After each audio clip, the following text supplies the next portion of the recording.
Hello guys, good morning. Good morning sa ating lahat. Isang nakakalokang morning to everybody.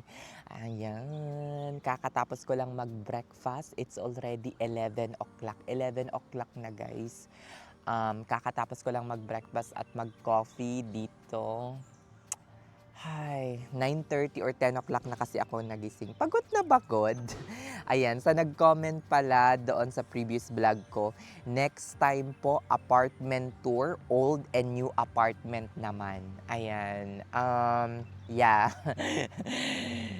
Gusto niyo siguro makita kung gaano kabulok or kung gaano ka ka kung hindi siya maganda actually. Actually tama lang, komportable at, sapat naman yung apartment ko sa aking pangangailangan.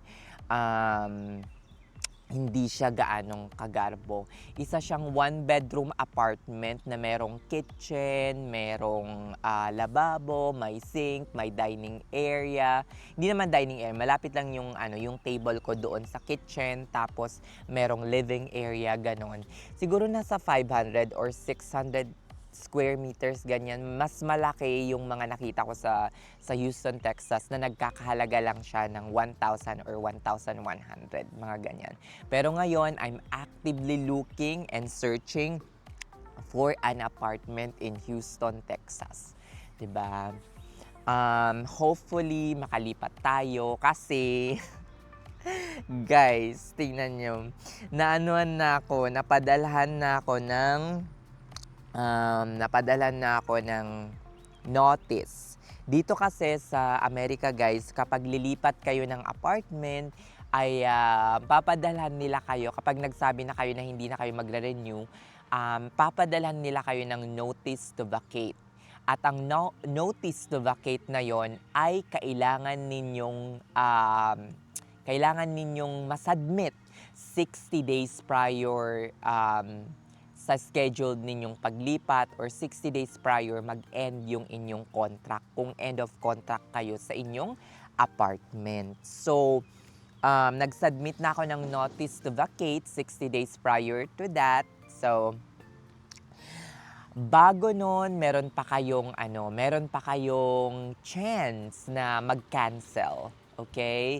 After ninyong mag-submit ng notice to vacate, ay meron pa kayong chance to actually cancel ang notice to vacate ninyo. So, after nyo kasing mag-submit ng notice to vacate, ay maghahanap na sila ng renter o re-renta ng inyong apartment. So, habang wala pa silang nahahanap, doon sa 60 days period na yon, you have the time na parang i-cancel or wag umalis sa inyong apartment. So, pwede pa kayong mag-cancel anytime. So, ang pinadala sa akin, basahin ko lang sa inyo, sabi dito, "Thank you for submitting your notice to vacate for your apartment. We wanted to follow up and inform you that your apartment has now been successfully re-rented. As a result, your notice to vacate is considered final and cannot be canceled. Please be advised that your scheduled move date is all keys should be surrendered." 'Di ba? So, wala na. Tuloy na to tuloy na yung pag-alis natin. As in, diretso na tayo sa Houston, Texas. Wala nang urungan ito. In short, nakapag-submit na ako ng notice to vacate and soon, alis na tayo dito sa Houston, Texas. Houston, Texas, Dayton, Ohio or Catering, Ohio. So, hindi na tayo, wala nang extend ito guys. This is final and executory. Final and executory. So, wala na. Alis na talaga tayo dito. So sa nag-comment pala about apartment tour, old and new, bibigyan ko kayo ng apartment tour dito sa apartment ko probably this week or next week. hopefully magawa natin yon. Linisin ko muna, nakakaya naman sa inyo, no? Linisin natin na ang gulo-gulo, ganyan-ganyan, 'di ba? Bigyan ko kayo ng ano, tapos dito na rin ikot ko kayo kung ano yung amenities. Wala namang masyadong amenities, yung ano lang, unlimited laundry lang yung nai-enjoy ko dito. Tsaka yung ganitong view na parang very relaxing, 'di ba? Sana paglipat natin sa Texas is magkaroon din tayo ng ganitong view, 'di ba? Ayun, doon pala sa mga nag-comment sa previous vlog ko about sa pinost kong about racism, tapusin na natin yung tapusin na natin guys. Huwag na nating balik-balikan. Tapos na yung issue doon. Hayaan na natin. Let's move on. Let's just be happy. Wala na akong eme doon, kaemihan. Ayoko ring umalis na merong kaaway. So, dead makels na lang until my last day sa aking ospital. Wala na. Okay? Wag na tayong mag-lean towards that issue. Dead makels na. Ayun. Thank you so much. Maraming salamat. Doon pala sa mga nag-comment. I responded. I haven't responded. Ayan. Tingnan natin. Merong dun sa YouTube. Social media.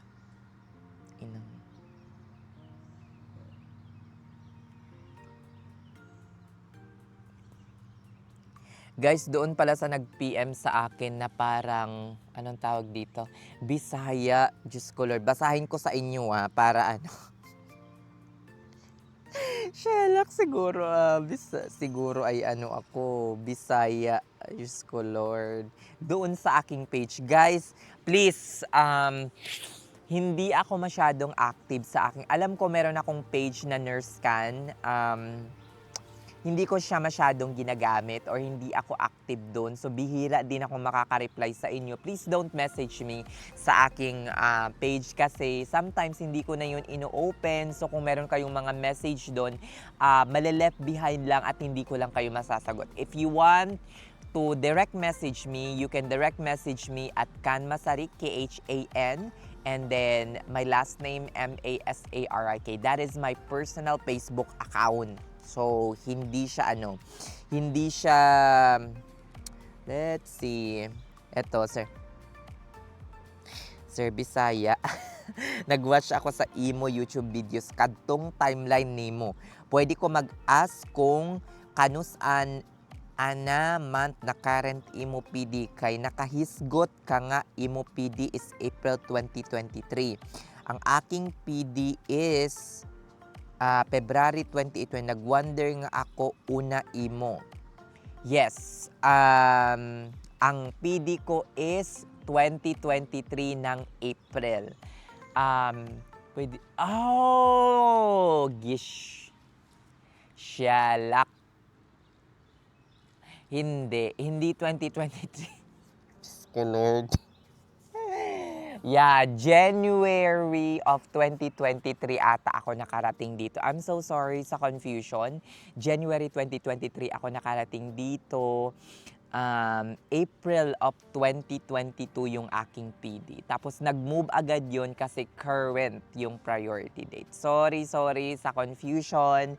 April of 2022 yung aking PD, tapos nakarating ako dito January of 2023. Tapos mabilis lang kasi current nung 2022 yung visa bulletin. So hindi siya masyadong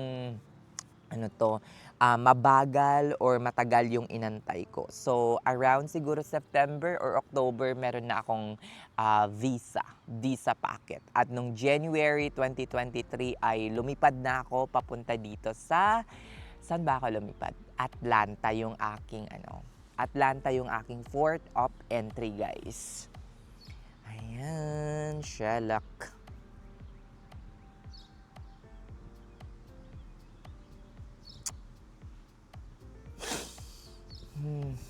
Please lang wag kayong guys, Kasi maano lang, hindi ko kayo masasagot kapag nag-page kayo sa aking or nag-message kayo sa aking nurse scan page. Ito nga, oh, meron pang isa dito.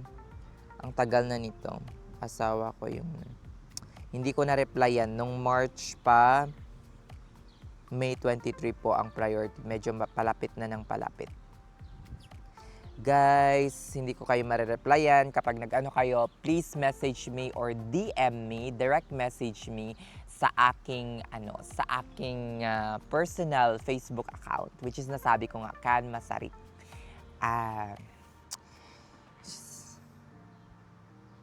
Maglalaba pa ako, guys. Yan, guys, ano lang. Early lunch lang tayo. Early lunch. Early pa sa'yo to. Yan, nagutom kasi ako. Ano yung kinakain ko ngayon, guys? Ground beef, tsaka kamoting, ano to? Sweet potato. Sweet potato ang tawag dito. I usually eat like every 2 hours or every 3 hours.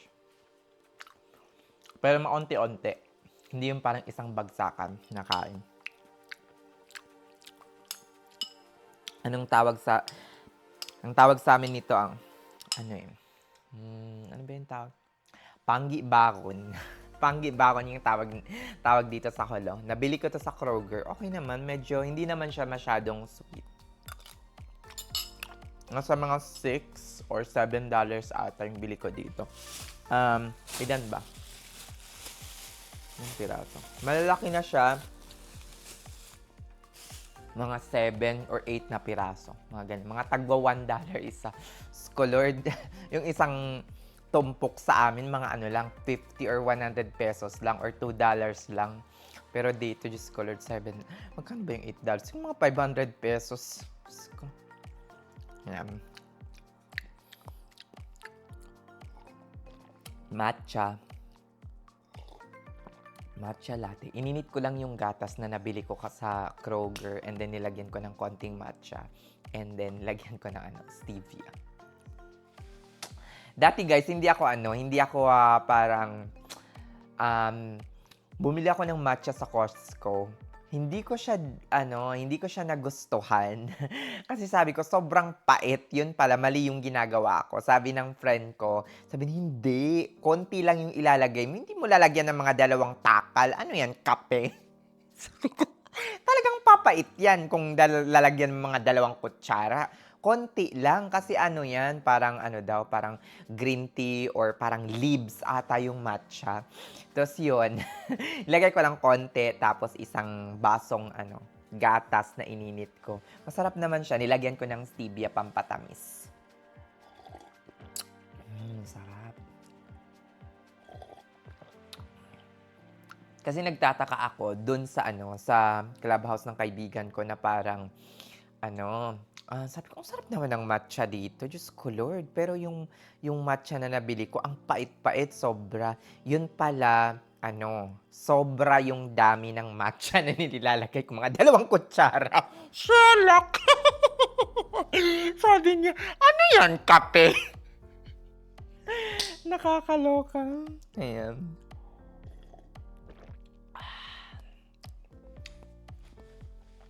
Naantay ko lang matapos yung nilalabhan ko and then lalagay ko na sa dryer. Ay, sana paglipat natin sa Houston, guys, ay magkaroon tayo ng yung dryer, washer and dryer na nasa loob na mismo ng bahay. Hindi katulad nito, labas pa ako ng labas, mga shalak. Whew. Shalak. Sarap.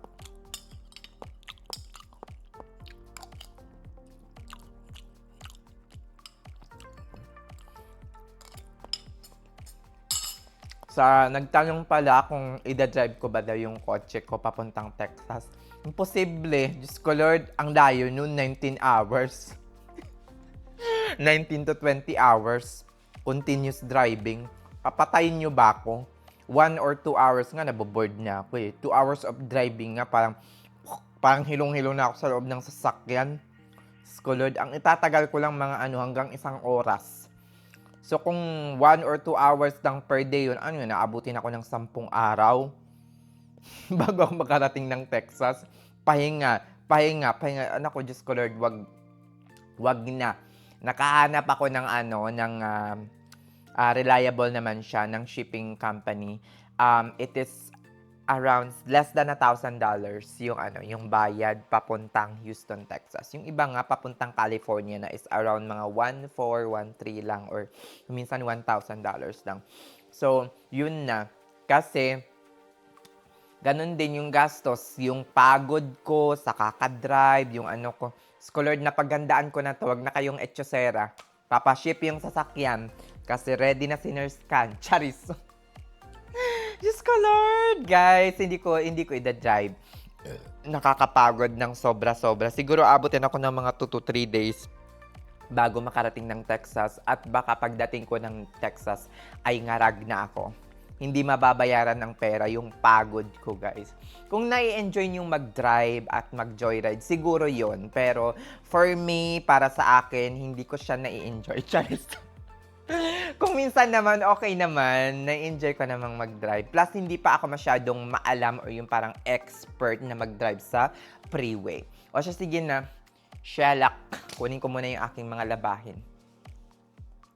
Yan, coffee-coffee lang tayo ngayon habang hindi naman masyadong malamig yung panahon. Pero, mag-coffee. Ay. First, bihira ako mag-coffee after ng workout. Main na ako, actually, after kong mag-workout. Home workout lang dito kasi hindi na ako lumabas ng bahay ngayon kasi meron akong ginawa kanina. Nag-aral, nagbasa-basa kasi, na kailangan nating mag-prepare para sa ating upcoming interview, 'di ba? Sa mga interview na darating. So, kailangan nating mag-prepare. Siyempre, isa akong ED nurse. So, nag-review ako about code, about ACLS, about PALS, ano pa, mga basic life support questions, mga routines, intubation, ganun, mga ganun lang. Mga basic na ED procedure, at saka mga parang ano lang naman parang hapyaw lang kasi syempre alam naman natin yung gagawin natin, no? Tsaka most of the interviewer ay ang ina-assess talaga is yung parang more on personality and behavior question yan dito. Pero syempre naghanda na rin ako ng mga knowledge-based question just in case tanungin tayo, 'di ba? So ayan, ngayon ay kakaano ko lang dito siyempre mahilig 'di ba ako manood ng mga YouTube videos. Tapos nakita ko may post merong post dito ako nakita. As in naloka talaga ako kasi merong isang I think half white na nagreklamo daw kasi daw siya parang minaltrato daw ng Filipino mafia sa isang ospital sa California. Like, I think Cedars-Sinai Medical Center, something like that. Parang narinig ko na yung ospital na yon. Hindi naman Mount Sinai sa New York. Parang sa California ata, Cedars-Sinai something. Tapos yun, ang sabi niya parang first day pa lang, parang binuhusan na daw yung yung bag niya ng kape, tapos binibigyan siya ng mga mahihirap na assignment, technically setting her up to fail. Parang mga ganun. Tapos yun, since hindi niya kinaya, hindi siya na permanent, 'di ba? Natanggal siya even before mag-end pa yung probationary period. Kasi nga daw, yung mga binibigay na assignment sa kanya ay parang sobrang hirap. In short, siniset up siya na mag-fail. Alam nyo, kahit saang lugar kayo pumunta dito kahit pa sa Saudi siguro or sa Pilipinas, area is being controlled and monopolized by senior nurses. Diba?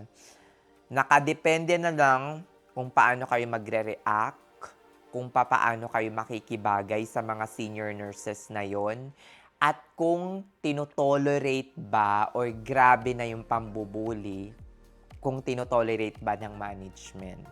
'Di ba? 'Yun. pag Filipino Mafia, parang hindi okay at parang magre-react itong mga white nurses na to na parang galit na galit, 'di ba? Pero kapag kayo yung mafia, kayo yung nang-aapi sa mga Pilipino, okay lang. Mga white, black, or ano man, well, dominantly white. Pag white mafia, okay lang. Pero pag Filipino mafia, it's not okay. Nasaan ang hustisya? I'm not saying na um, yung yung ginawa ng mga Filipino mafia sa mga ospital na yon is okay or tolerable. Wala tayong alam, hindi ko alam kung anong totoong nangyari. Basta nakita ko lang yun sa isang article at sa mga vlog na merong ganong pangyayari na parang denemanda. Nagdemanda daw ang isang half-white na parang nabully siya ng mga Filipino mafia doon sa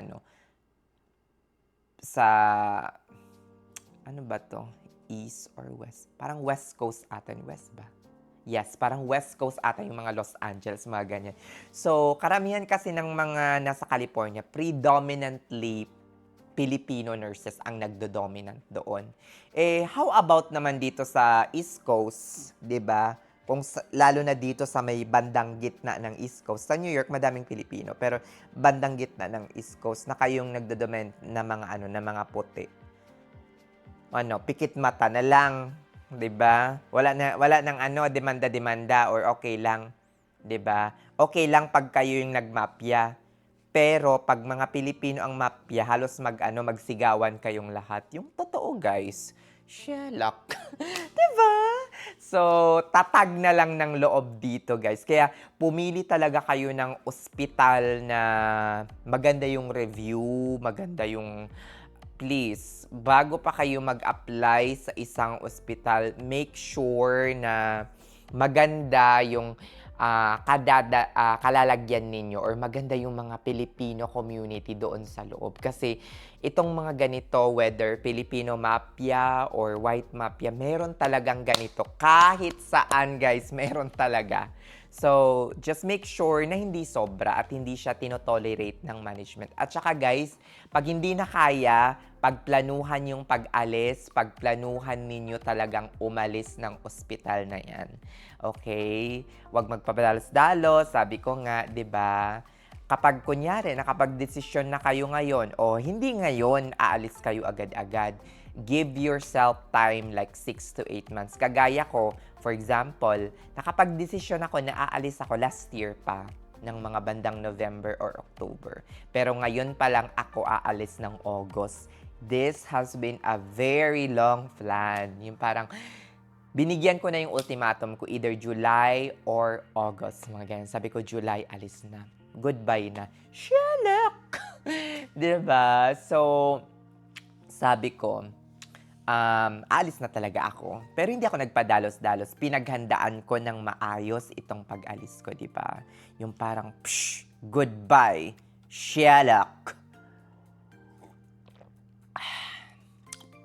Bakasyon muna tayo sa Pinas, in which I'm hoping na before tayo mag-start ng September, ay mga bandang August, makapag-travel muna tayo. Kasi nga sabi ko nga, hindi tayo priority sa PTO.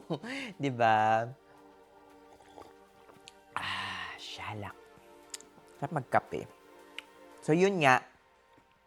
Pag white or ay nako. At saka guys, pag hindi naman problema dito yung paglipat. Kasi makakalipat kayo sa kung saang ospital ninyo gustuhin. Kasi darating kayo dito as a green card holder. Darating kayo dito as a permanent resident, guys. Pwede kayong mag-jump from one hospital to another. Hindi kayo naka-working visa. Like, you don't have to go out of America and apply and then go back. No. You can, diba? You can transfer hospital. You can transfer state. Yung anong tawag dito, yung kasama ko nga dati, yung kasabayan ko, hindi man lang umabot siguro mga 2 months, 3 months. Grabe, ang tapang niya, sobra. Kaya bilib na bilib talaga ako doon. 2 to 3 months, alis na. 'Di ba? Excuse me. 'Di ba? So, isa kayong permanent green card holder na darating dito and maganda yung status na yun kasi you can jump from one hospital to another. Huwag kayong matakot. Basta, ang sa akin lang naman ay bago kayo lumipat ng ospital, pagplanuhan nyo ng maayos. 'Di ba? Huwag kayong magpadalos-dalos kasi alam nyo kung ano magsasuffer, yung finances ninyo, yung financial situation ninyo, guys. So, ayoko namang malugmok kayo sa stress, sa kakaisip kung saan kayo kukuha ng pera. Kung marami naman kayong perang naipon nung nagtatrabaho pa kayo sa Middle East, kung nagtrabaho kayo sa Middle East for mga 30 years, ay wag nyo lang pag-isipan, maski mga 2 araw na lang kayo sa ospital. Yung lumipat ka agad kayo ng ospital kung meron kayong mga 10 million reals na dala papunta dito. 'Di ba? Naka 30 years kayo or naka 40 years kayo sa Middle East. Ay, naka 40 years siguro mga 16 na dumating dito siya lang. Sobra ka naman, nurse kan. Parang ano kami, 70 years old na. 'Di ba? 'Di ba? Pero kung meron kayong enough budget or meron kayong enough na pera, huwag niyang pag-isipan, 'di ba? Ako kasi, ilang taon lang ako dun sa Middle East. May naipon, pero hindi sobra-sobra. 'Di ba? Shellac!